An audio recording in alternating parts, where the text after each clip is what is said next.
Hey there, this is Andrew bringing you another Keyforge deck reveal and review. Nice little Dark Tidings deck here. Oh, that's Logos. We have Isla, Governor of Telethia. Well, we know we have Logos. Governor, I'm going to guess, is going to give us Sanctum, and Isla, or Isla, let's say Untamed.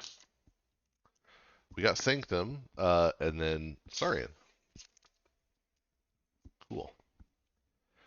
So all right, so here I'm looking for acceleration in the Logos and then board control and some amber control in these other two houses, and hopefully a little bit of working together to manage to turn capture into something better. Um, yeah, I think that's what we're hoping for here. Uh, would love to get like an Imperial Forge or Colosseum, something like that. All right, let's see what we get. Ooh, Vespelon Theorist, that's fun. This is a 2-power cyborg scientist with elusive. After it reaps, you choose a house and reveal the top card of your deck. If it is of that house that you named, you archive it and gain an amber, otherwise discard it. Cool. Isotropic Core gives us some creature protection. It's an artifact with an amber that gives all your creatures hazardous 1.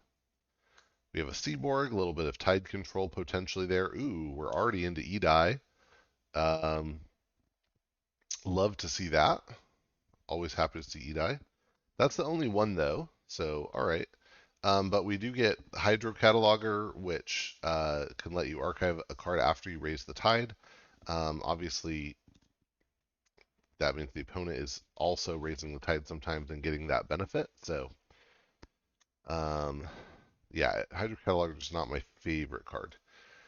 Information Exchange, action, steal 1, but if your opponent stole from you on their last turn, you steal 2 instead. That's pretty okay. Phase Shift, nice to see that. Oh, Science. Okay, Science with Phase Shift. That's pretty good. The only other action we have so far is Information Exchange, but we'll see. We've got Static Charge, an upgrade that gives a creature at the start of your turn deal 2 damage to each of this creature's neighbors. That's fun. Got another Static Charge. I feel like we might have even another one coming. Oh no, it's Talmage. All right, Talmage Steelheart is a 3-power human. After you play it, you give it +1 power counters equal to the number of cards you've played so far this turn. Not a lot of science fodder here. Another Talmage. Huh. Okay, so we're getting potentially beefy creatures in Logos. Some board control, board protection, a little bit of amber control maybe in the Edie. But yeah, that science I wish wasn't there. I wish it was anything other than science here, because the most you could possibly get from it is 1, 2, and then play another action 3. You could possibly get 3 from it, and that's a low high mark, and you probably end up getting maybe 1 for it, or it's just nothing. And that's the problem with science. The Keyforge card, not the methodology. All right, let's go into Sanctum. We start with Doorstep to Heaven. Love to see that. Drops both players to 5 amber if they have more than that. So that's really great. Wouldn't mind seeing a second one, but 1 is good. We've got a Shoulder Armor, an upgrade that if a creature's on a flank gives it +2 armor and +2 power. That's cool. That could keep our Edie big. That'd be the only one so far that I would really care about necessarily. Ooh, 2 Shoulder Armors, cool. See, this should have been Star Alliance as the 3rd house with a Matter Maker. That'd be great, but all right. We've got Bulwark, 4 power, 1 armor, assault 2, and its neighbors also get assault 2. Got 2 bulwarks. Wow. So I mean, there's a lot of like damage-based board control here. Ooh, and then Cleansing Wave could potentially turn that into money. All right, there's that. Grand Melee destroys each creature that does not share a house with at least one of its neighbors. So some board control there. We've got Hammergram, deal 3 damage to a creature and stun it. That's nice board control. Heal or harm, you pick a creature, you either fully heal a creature and gain an amber, or you ready and fight with a friendly creature.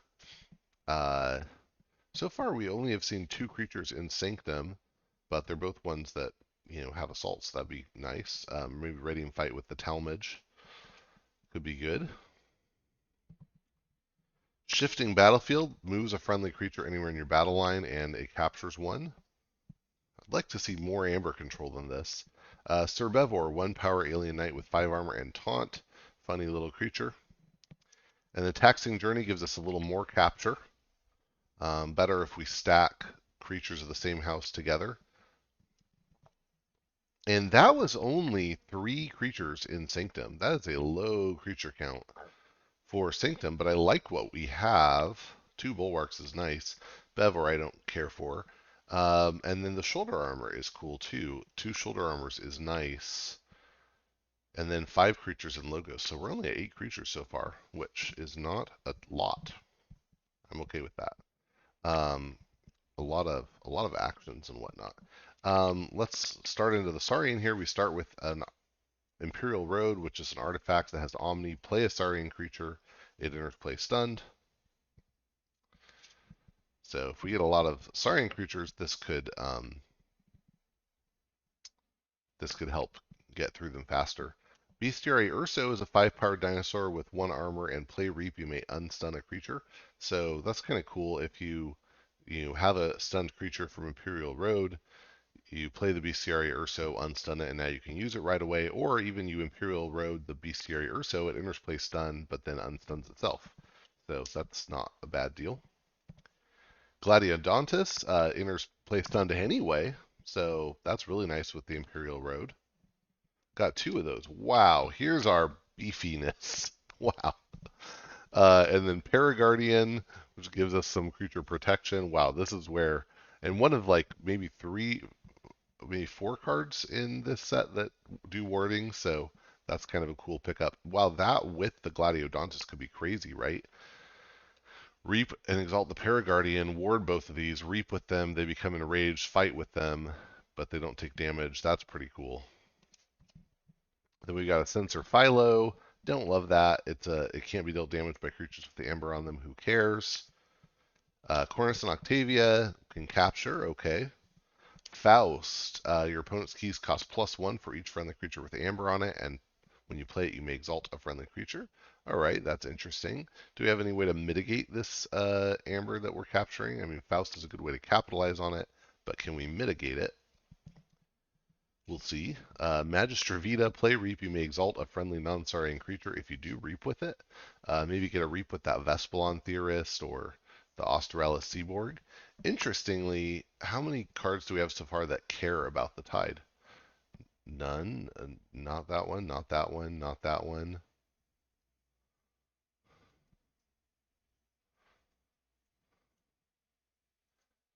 Wow. Literally, no, we have nothing so far that cares about the tide. The only card we have so far that cares about the tide is Hydro Cataloger, which cares about it flipping. None of our other cards so far care about the tide. That is interesting. We have 1 card that manipulates it. Reach Advantage, another card that manipulates it and cares, right? Because if the tide is already high, your friendly creature captures 3. Otherwise, you raise the tide. Reach Advantage is a very good card. So yeah, okay, that would be nice to have the tide high for that. Then their Altum cares about whether the tide is high. If it's low and it takes damage, then you exalt it. And then we got another Altum. This is insane. That's 10 Saurian creatures. Actually, I'm really glad we have the Imperial Road here, because if we get the Imperial Road early, we're gonna cycle through the deck way faster. That is so interesting. And then I love that 2 of the creatures come in stunned anyway. Bestiary Urso can unstun one, so that is not bad at all, and seems like it's worth trying to keep this because it's going to mitigate that Imperial Road if you can keep it on the board doing work. So, wow, that is really interesting. But 10 Saurian creatures, so that puts our total creature count to 18. which is actually pretty medium, pretty normal. But not a lot in the other houses. So, ooh, super interesting here. Now, how much raw amber do we have? We have the one in reach advantage, then two, three. We'll call that four, five, six, seven, eight, 9, 10, 11, 12. So not super high on just the like what you'll get from playing cards, but if we can get board advantage, then I think we have a pretty decent chance to make a lot of amber. Um, and there's kind of, yeah, an interesting setup here for controlling the opponent's board. Not a lot of small amber control. I think we're really going to need to set up big doorstep plays. And we don't, once we have amber captured or exalted, it's at some point very likely to go back to the opponent. So that's something to be aware of too. We don't have a way to mitigate that at all, but still very interesting setup. I think this is. I don't expect this to have a very good SAS just because I don't think SAS values board very highly. It's hard in a game that has so many wipes, but um, I'm gonna guess this is like somewhere around 65. So let me pause it and we'll see. And we're back. The SAS discount for board decks is even worse than I thought. We have it listed at I said 65. This uh, Dex keyboard says 60. I think that's a little low, but um, interesting. Yeah, negative disruption. That's fine. That's not a big deal. Pretty good effective power, but no artifact control. That's true. Um, Interesting that the creature control is listed so low. It's true, although I think we have a lot just in having big creatures like Gladiodontus doesn't count for creature control. That's kind of silly. So I think the creature control should be higher. The amber control is a little lacking. I totally agree with that. And the expected amber is really going to depend on whether we are able to effectively control the board. Wow, a lot of mutants here too. I mean, this is almost like a mass mutation level of mutants. Two Gladiodontuses, two Bulwarks. That's kind of interesting as well. So Faust isn't, but is.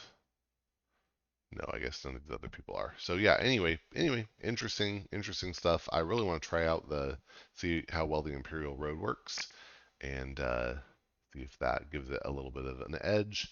Like I said, I think it's should be valued a little higher than this, but yeah, okay, cool. Well, thanks for watching. Hope you enjoyed it and that you'll get out and forge some keys.